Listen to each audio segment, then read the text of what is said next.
Cela fait plus de 10 ans qu'MSF fournit des antirétroviraux aux malades du sida dans le district de Chiradzulu.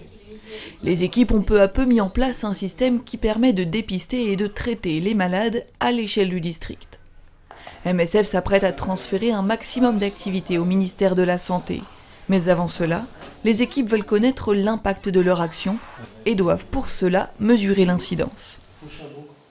L'incidence, c'est les nouveaux cas sur une période donnée. Donc savoir si en fait les patients ou les participants qu'on a testés positifs sont positifs depuis 10 ans ou s'ils sont positifs depuis ces 6 derniers mois. Et il y a des nouveaux tests aujourd'hui qui sont très récents, qui sont encore en plein développement. Et donc MSF avec Epicentre ont voulu participer à ce développement entre guillemets et essayer pour la première fois de quantifier si la transmission est réduite aujourd'hui ou si on est encore dans une phase de transmission très importante. Pour les besoins de cette étude, 7200 personnes choisies au hasard sont interrogées. Les questions portent sur la maladie, la prévention et le traitement. Les personnes sont ensuite testées.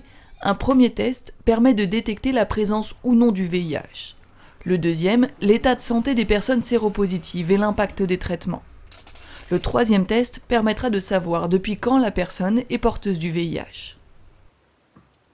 Ce qui est nouveau, c'est la taille de l'étude, son ampleur, l'utilisation de ces tests d'incidence et d'avoir des données extrêmement précises sur les projets VIH qui ne viennent pas des cohortes et des centres de santé, mais qui viennent de la population, d'avoir une vraie étude en population sur le VIH.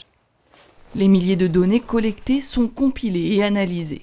Elles donneront un tableau précis de la situation concernant le VIH, 12 ans après l'arrivée des premiers traitements.